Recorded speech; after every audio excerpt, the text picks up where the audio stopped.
Hey everyone, I'm Theo and I'm back again here to play some more Corlero. This is going to be the second video here in our series where we just play through some gameplay, let you see what's going on here. As always, you can check out the link in the description and give it a play for yourself on Steam, wishlist it, like, comment, subscribe if applicable. Any support really helps us out, so let's get into it. So right off the bat, I am going to buy the whole shop, and let's take a look at what we've got here. I am actually, since we have 12 gold, I'm going to pre-level here. We have all one cost, so it's a bit of a weak team, so I'm expecting to lose.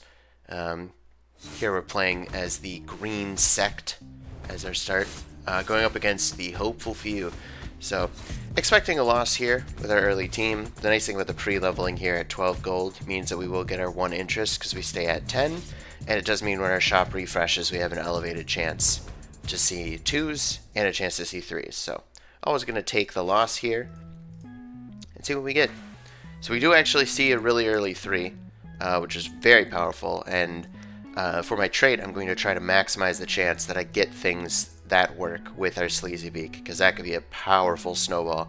So right off the bat, I see we've got Roosting here, so 3 Roosting. And then looking at the Crime Lord or Overpowering as our other options. So I see Crime Lord here and our Informant. As far as overpowering options, we don't have any, and we're at an even 10 gold, so we could just send this right as is. It's early enough in the game that being on a streak of 1 doesn't matter too much. Still plenty of gameplay for us to kind of determine whether we're going to be shifting that into a win streak or a larger loss streak. But the early Sleazy Beak is going to really help us turn this into a potential win streak, as he does a lot of damage. And hopefully over the next turn or two, we'll get an identity that'll let us kind of go through it. Because as you can see here, outputting 2200 damage, pretty incredible this early in the game. So let's see if we can't get a trait for him. So we actually have 2 options here. We've got Roosting Quick Draft or Crime Lord Robbery. So Robbery gives crit chance and damage, and we will get money when Crime Lords get the killing blow on units. And he's almost certainly going to be the one getting killing blows, so as long as he lives, he's going to be getting us a lot of money. Really powerful early. The Roosting Quick Draft gives haste to units that are nearby. And we do have 3 of them, so it's more powerful right now, but I'm going to take the Crime Lord as a possibility to kind of snowball us ahead. And then I see we do hit the level 2 Shrimp Assassin here, which is certainly going to be better. And we're at 16 gold, so it's definitely interesting what we do from this position. We could go to 19 and try to win. I think I am going to do that. So I'm going to sell everything. We'll be at 19 gold. There's a little bit of a trick here, where going to 19 gold means that if we do win, we will gain the 1 gold for winning, putting us at 20, and then gain the 2 interest. So I'm trying to see, this is a pretty greedy play here, but we're going to see whether or not we're strong enough to be able to get away with it. Looks like we're not going to be, which isn't the worst. Here you can see the +1, +2 indicating we have 1 from interest and 2 from our Crime Lord. So that's actually not the worst. We could look to see if there's positioning that could turn this around for us, and it's early enough that I think I am going to try a redo. I don't know whether or not it will be successful, but I'm going to try to split the wave a little bit here, trying to figure out how I want to try to do this. I don't really want Leonautilus silencing.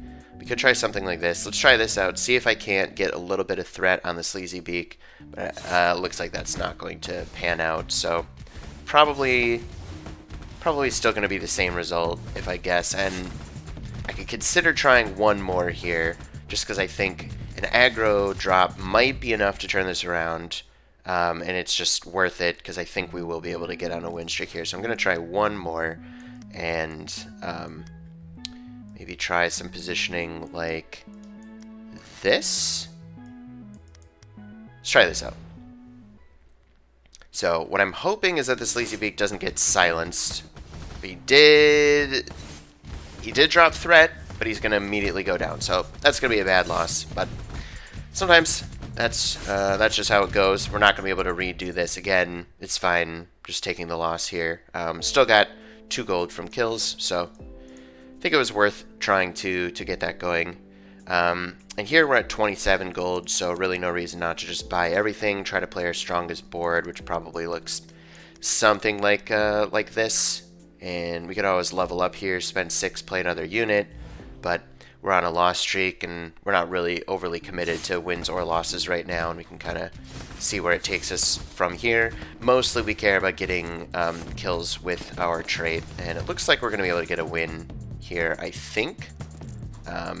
Sleazy Beak probably wins this matchup here, as he is quite a bit better on single target than the Joyous Illuminator. So we'll take that victory here. Take a look at our jewel options. That's Reflect, Ability Mastery, Attack Damage, and Lifesteal. Pretty great on Sleazy Beak. Now there's a Cultist Teacher, which is just, you know, a 3 cost, worth looking at. 29 gold here, so Shrimp Assassin, not exactly what we're probably going for. Still looking for like Roosting, Overpowering. So I think I will, yeah, just kind of send something like that. We actually probably want to consider leveling here. We do have Overpowering on this. Let's level up, and then we want to make 4 gold. So I think we're just going to try that out.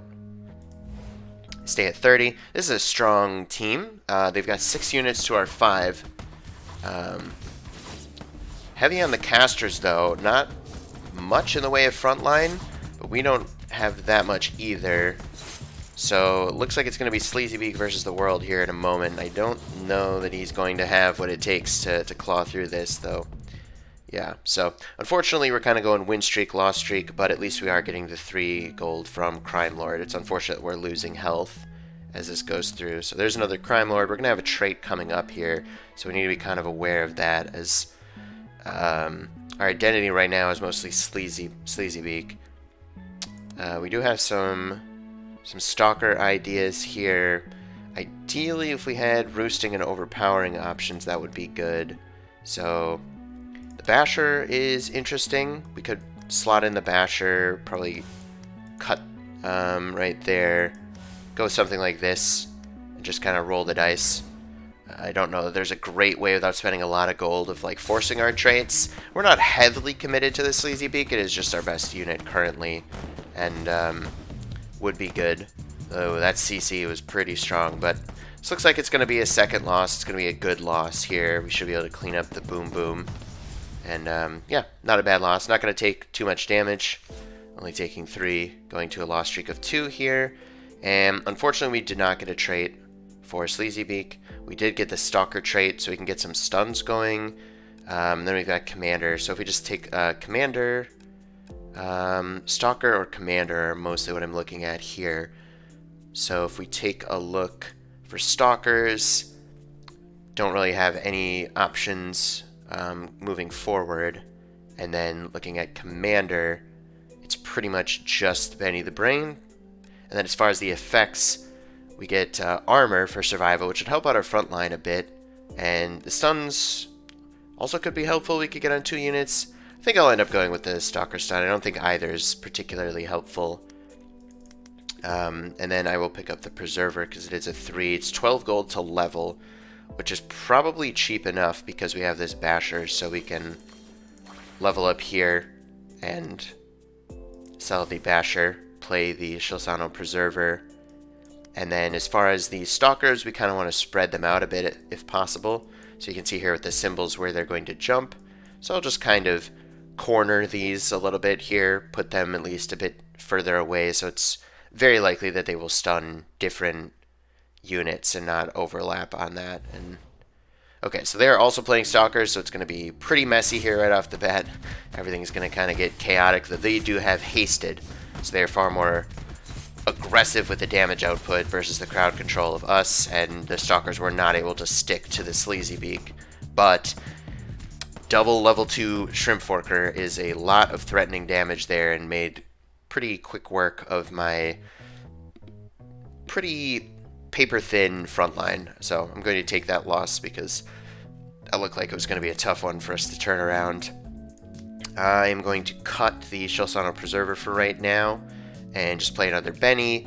We do have a loss streak of 3. Probably going to try to ride this loss streak out to another round or 2 before my life gets threatened, and then I have to decide. And here, as far as holding the Shosano Preserver, the Herman, looking at their traits, we do have a little bit of taunting ideas here, executing ideas, and debilitating. Herman is a buddy with Shrimp Assassin, though Shrimp Assassin not terribly strong for what we're doing, but it might end up being better.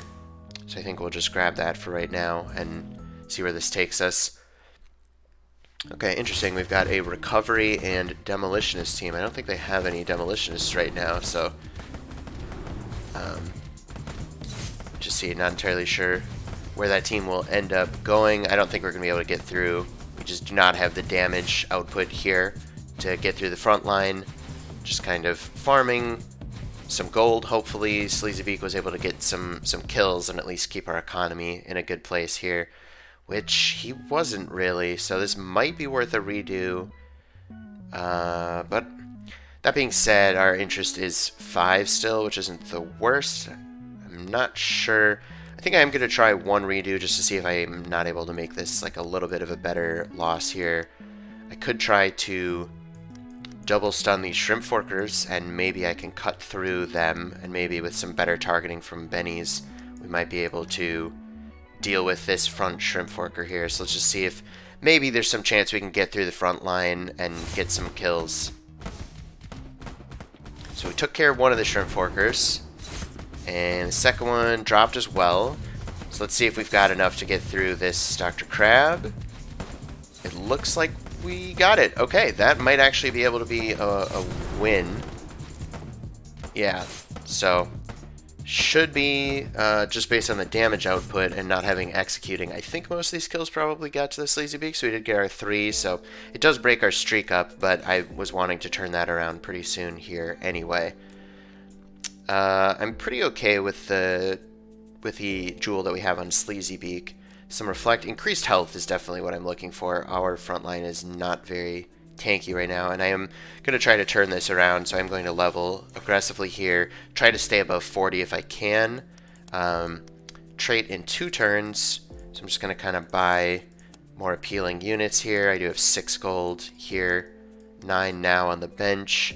We can kind of get our stalkers in a different position. We still have quite a few things we could hit, so I might roll one more time here. That was pretty crazy. I was not expecting to hit all of that. So let's see, what can we clean up? I mean, a lot of these 3s can go. They're not all that core.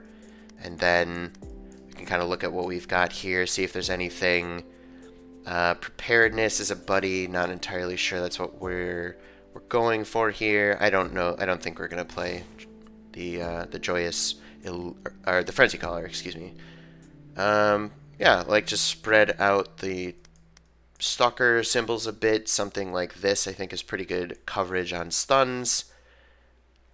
And I'm just gonna kind of tuck this Sleazy Beak into a more protected position against potential hooks and other sort of things. Kind of stack the bottom here a little bit, and let's go.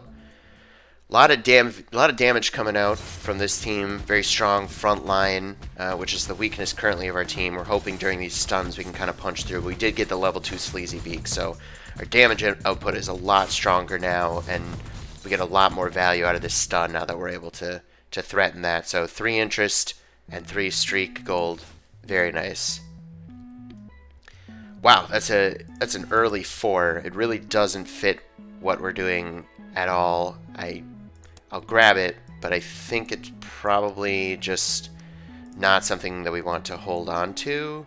Yeah, I believe it's just too expensive. I'd rather speculate on these on the bench. We are getting another trait now. It's a little unclear what we want to be looking for. Roosting and overpowering. We do have, now that we have the Reef Hunter, Commander is also interesting again. I don't think I want these Sand Golem traits very much, but our front line right now is not good. Also Fearsome, we don't really want Infused or Cleave, I don't think.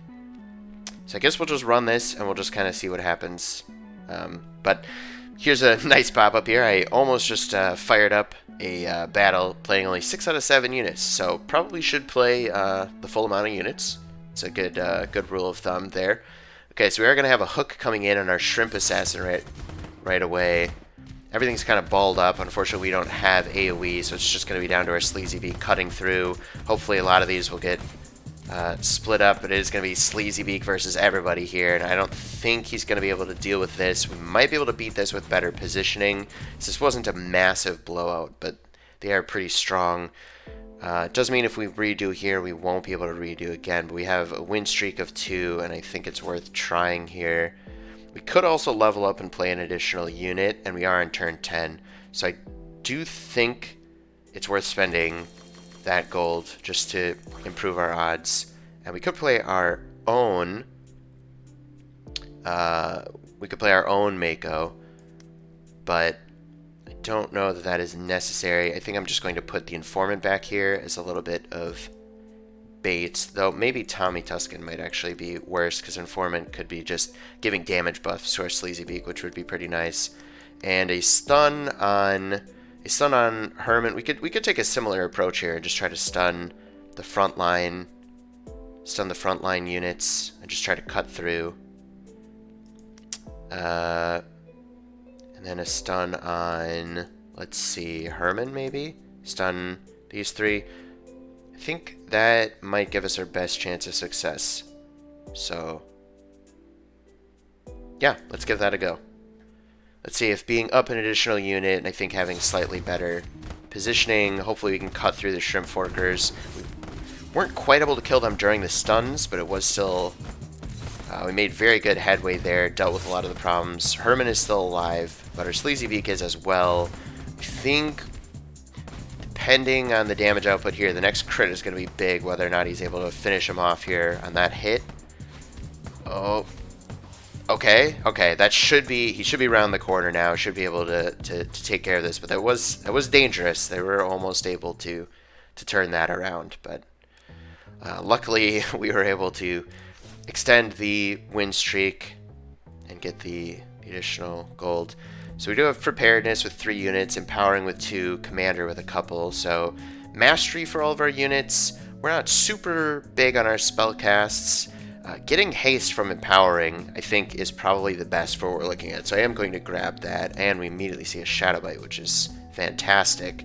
Definitely coming in over one of the Tommy Tuscans. So the way empowering works is it buffs the unit directly behind it when it casts, so I am going to position the Sleazy Beak right behind the Sand Golem because he has empowering, so he will get additional haste. He's got the extra attack damage from the Sanguine Ruby Jewel, and then gets crit damage from his ability, and then hopefully we'll also be getting damage boosts from the Informant and haste from Benny the Brain potentially as well. So that could be really powerful. And then we want to find a second unit. So we've got Informant here, and I would like Informant to be buffing our Shadow Bite that we just got. So that would be quite powerful. And as far as frontlining, I think we also want to pay attention to our stuns. So here we've got kind of spread out stunning on the front line, and then one here in the back. So we're not going to be able to redo until the finals. So I think we'll just keep this. We are at 22 gold. I think just sending it here will be perfectly fine. So we are going to get some spread out stuns here, which is nice. We might be able to take care of these venomous units before they have a chance to be slippery and problematic for us, which was a lot of their power looked like it would come from that. So it should be pretty rinse repeat here for the end of the battle. Sleazy Beak's still alive. We've got some frontline units, and that's our plan A. So glad it worked out. That's a also really great shop there with multiple Iceberg Golems. Certainly going to be better than the Tommy Tuscan, and I think it's better than our Shrimp Assassin as well at this point. And now it's going to change our positioning a fair bit. We're at 28 gold, so we can kind of decide whether we want to just roll the rest of our gold. I think I will, which will make things better. Immediately we hit on the level 2 Iceberg Golem, which is very powerful. That frees up a slot for us. just going to kind of buy things, see where we go. Going to sell stuff that does not have traits active. And see, the Mako might be worth it just due to the crowd control. I think Tommy is not going to make the cut regardless. And maybe, yeah, I don't think we're ever looking to go for a level 3 Benny, so that we can kind of pass on. And we are lucky enough to see a Megalodon here. Only a 5% chance to see a 5 cost, but sometimes you just get lucky. So let's go ahead and cut both of those. That is going to be a very powerful unit to get in play. He is ranged and creates a lone shark, so very, very cool. So getting traits for lone shark directly helps the Megalodon as well, because he makes exact copies of lone sharks as far as traits work out. So, and that's pretty much the rest of our gold. We can kind of just keep this for speculating here. We should probably take a look and see if there's any big things we want. Let's look at our empowering units. So right here we're empowering, we're currently empowering our Shadow Bite, our Sleazy Beak, and our Reef Hunter. I think we want to be empowering our Megalodon if possible. Putting him this close is maybe not the best, but this looks pretty good as far as our positioning. I don't know if the Benny the Brain is the best option here. He might just be worse. He does buff up our carries, or has a chance to anyway, so we could probably run something like this. Give that a go. Alright, we're up against an explosive team. They are heavy in on the AoEs here, and they actually have an interesting trait where they stun themselves at the beginning and take less damage from stuns. So they were able to tank us for quite a while, and you see our front line get evaporated here, and it's going to come down to our backline carries versus their backline carries, but they're very much all in on the area of effect, so once we're not as vulnerable to that, we are able to kind of punch through all of that. But this trait right here, Infused Perseverance, allows infused units to bank more mana. They can gain twice as much mana stockpiled as other units, and they have sort of a downside, sort of an upside of reducing damage taken by 75% and regenerating mana while stunned and silenced, but they stun themselves for the first 3 seconds of battle.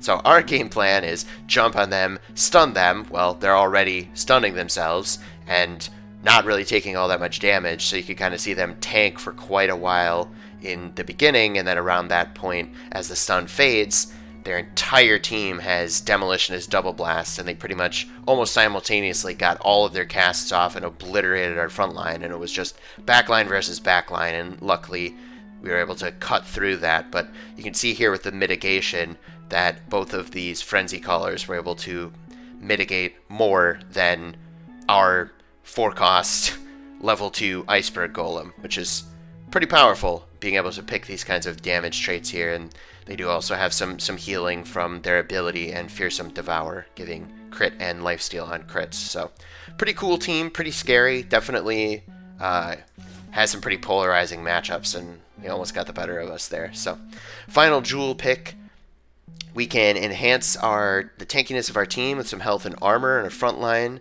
We could get some ability mastery and health in a unit, or mana gain from attacks and attack speed. I'm going to take that and see if we can't bolster our secondary carry here, which I think is going to be the Megalodon, as he did pretty decent damage here, and making additional lone sharks is definitely cool. Let's pick up that level 2 Reef Hunter. We are 28 gold away from leveling. Be pretty tough to sell our entire bench and make anything great happen there, so I am just going to spend the rest of our gold leveling, or rolling rather, see what we can get. And looking at these options, so funnily enough, our Sleazy Beak never got additional traits, so I am going to sell and sell those copies and just look at other options here, see if there's anything. Our Informant is still level 1, but he is buffing, which is quite nice. So then, as far as other options, I think we want to ditch on the Ripper Beast here for a couple more rolls. Don't need Benny. Another Mako could be good for rerolls. We're really close to a couple of things here. We've got 2 Slick Snippers, we have 2 Sand Golems, we've got 2 Shadow Bites, we have 2 informants, and we have this Mako that we want. So unfortunately, something has to give. I think I'm going to go with a greedy play here and sell the Benny in play, just because I think we can do better for 6 gold, and we have the options. So I'm going to sell that, buy the Mako, and see whether or not we can hit a power spike here. We did. So we hit the Shadow Bite, which informs us a bit. So probably not hitting on this level 2 Slick Snipper, so I think that's a reasonable one to give up on. Get a level 2 Shadow Bite. We have this Slick Snipper. As far as empowering, we're buffing up 3 of our carries.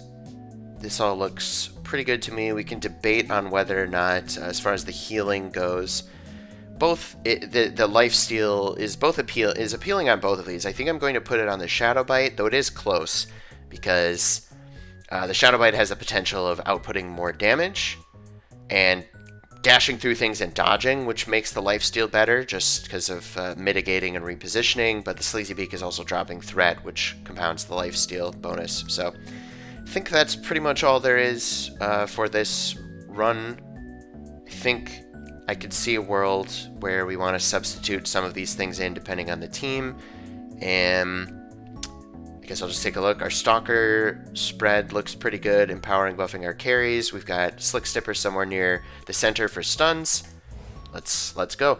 All right, so here we can see very different team from what we've got. They are all in the Stalkers. They have gotten level 3 on quite a few of them. They're looking to roll through and execute, but we've actually got a lot of stuns for them. Just going to make it very difficult because they are down 2 units on us because they were basically playing heavy into injecting their targets with venom after they jump in, getting things low, executing them, getting some incidental stuns on their targets, and just trying to rip through enemies. And they likely hit their power spike a few turns ago, and luckily we were able to get some nice crowd control there and really overpower them just by sheer number and having crowd control, and have a nice diverse spread of carry damage here, so we are not as vulnerable as we were earlier to just having a Sleazy Beak getting us where we need to be. So overall, successful run. We got to we still had 16 health, so we likely could have afforded a couple of damage, a couple of losses. And then taking a look at our graph here, we can look at our streak and kind of see. So early game we had a bit of loss win, and eventually we had a powerful team that we put together, and everything went pretty strong there. We were able to get a lot of interest going, and we got a lot of value out of the Crime Lord robbery trait, just farming the gold with a crit. And comparing the overall power, we were pretty similar to the enemy team for most of this. We're in a similar power level here, just taking small loss, win-loss in the early game, and then got bested, but eventually we were able to put together just a strong synergistic team. And one of the nice things about Stalkers, they are usually on the easier side of being able to use redos, both when you have Stalker and when you're fighting Stalker teams, of leveraging redos to use the repositioning to your advantage, being able to either take care of problem targets or minimize the amount that they're causing issues for you. So yeah, overall, a pretty different run from the last one. 8 wins, 5 losses, 16 health, not too bad. Made it to the end, and yeah. So anyways, I appreciate you watching, and once again, if you enjoyed it, like, comment, subscribe, always helps with the algorithm. We'd really appreciate it if you check out our Steam page, wishlist it. If it looks like something you might want to try, feel free to play the demo, and yeah, thanks for watching.